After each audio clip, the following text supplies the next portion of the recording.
Look, this was a late game. I'm sure a lot of people went to bed late thinking, all right, halftime, there's a 31-point lead. There's no other way but one this is going to end up. What was your reaction to how the Warriors blew this lead, Nick? This is inexcusable for them. And I understand the bigger story is probably Boogie, and we'll get to Boogie.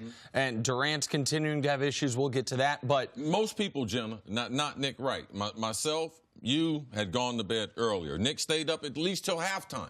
Had a little wager. I had a wager on the game. They were up 23 at halftime, end up being up 31 in that third quarter. Right, so you had 20. I'll be honest. Steph goes on that run at the end of the first half. If I didn't have Clippers plus 13.5, I'd have gone to bed with everyone else at halftime because the game was over. The only thing in question was the spread. They're up 31 with 20 minutes left in this basketball game. With less than 8 minutes left in the third quarter, they are up 31 points. But right around the time they went up 31, about a possession before, Steph picked up a cheap foul. Steph goes to the bench, does not return for the rest of that quarter. And riddle me this. In that last 8 minutes of the third quarter, the Clippers go on a 36-12 run to cut the lead to just 14 points. Now, for some context there, NBA teams in the playoffs had won 110 straight games when leading by at least 14 points going into the fourth quarter. So that should have been enough. The 31 should have been enough. The 23 at halftime should have been enough. The fact that it was the Warriors should have been enough. But it wasn't enough. And will the Warriors lose this series? Absolutely not. But we now know at a bare minimum they have 3 days less rest going into the next round. Game 5 and Game 4, those are 3 days apart. We now know they're going to have to take an extra flight. We now know that the Clippers go home to Staples saying, man, if we can just get a split. And we now know with the Boogie injury, their insurance policy is gone. Not that they necessarily need him, but now they really can't lose anyone, even if it's just for a week or two. This was a worst-case scenario. Check all the boxes. Starter gets injured, blow a huge lead. KD continues in his weird funk with Beverly. So all of this bad news for Golden State. This is a type of loss in a season because, Nick, from the beginning, from a historic standpoint, from the beginning of the season, we knew that there would be obstacles for them to get over. What would the distractions be? Boogie Cousins back joining the team. They end up getting through that. They had a couple little skirmishes, Draymond and KD. They were able to get through that. But these are the types of things and the reasons why you don't see teams three-peat that often. And that's what this team is trying to go for. They're trying to go for that historical three-peat with Kevin Durant joining them. And these are the type of games. You'll see a big loss at home against a team that they should beat. That's what Golden State is going through. Now, what I think is more important than the loss is the injury.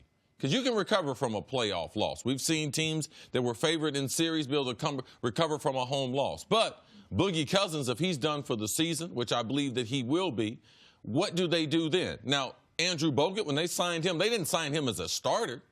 They signed him as a spot duty, a guy to come in, play some defense, give them some energy, understands the system. But I'm more worried about Boogie Cousins and the injury than I am anything else with the Warriors.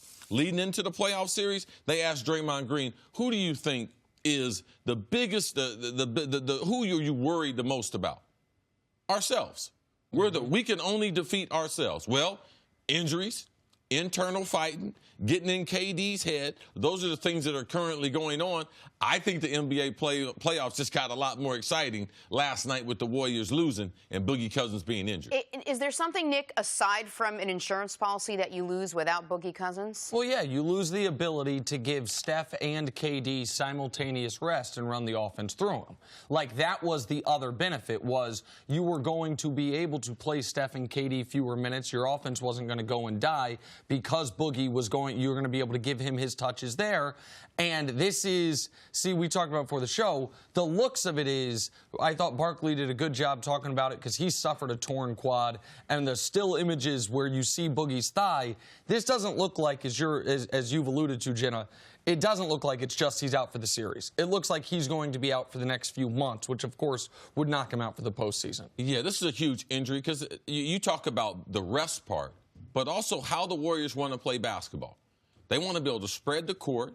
They want to be able to pass the ball, the overall movement. So Steph and Clay, ultimately, they wear you out. Boogie Cousins, with his ability to be able to shoot the three, He is such a good offensive player. So it's not just, oh, we have a good sub. No, you have an NBA All-Star.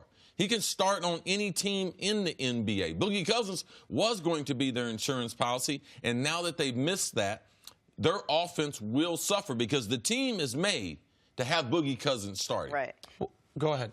Did you see anything in this game last night that makes you think the Clippers could do this again, maybe 2 more times? Well, listen, could the Clippers win 1 more game in this series? Maybe. What I saw, and I know we're going to talk about it more, is Kevin Durant needs a Patrick Beverley exorcism. See, we talked a lot about Patrick Beverley before this series, and the idea that he is the type of guy that can be a pest, can be a pain. I thought they would have him matched up on Steph. They decided to do something very interesting, match him up on Kevin Durant and have him annoying Kevin Durant. Katie gets kicked out of the first game and fouls out of this game. More turnovers than field goal attempts. But I just want to circle back to Boogie just for a moment. You guys know how much I like to bring up NBA history. The last team we saw three-peat was Los Angeles Lakers. The year they were going for their 4th title. In the first round, Rick Fox, in Game 4 of the first round, turns his ankle and is out for the rest of the playoffs. He was their least important starter, but he was a starter. All of a sudden, Devin George is now a starter. All of a sudden, Stanislav Medvedenko is getting minutes.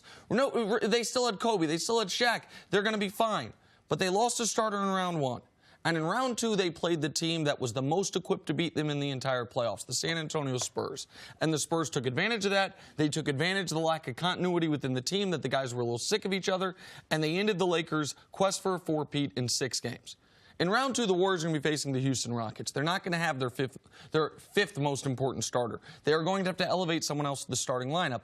There is a little bit of, oh, that kind of reminds me of when the Lakers lost a guy that we didn't think was that important. Of course, they can win without him, and what it did to the rest of the rotation, what happened to them in the following round. I mean, losing a starter is very important, but Boogie Cousins is not just a normal starter. He's an NBA All-Star.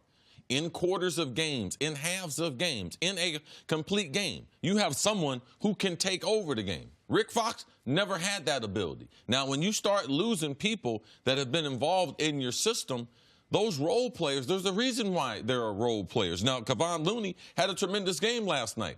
They still lost. Bogut is not fit to play 20 to 30 minutes of NBA intensity, so they're going to have to be able to fill that void within. It's not an offseason to be able to do that. They have to do that within the season with the roster that they have, and I believe it will be problems for them because they have not – it hadn't been a great regular season, just like we expected the Celtics. Oh, can the Celtics hit the switch?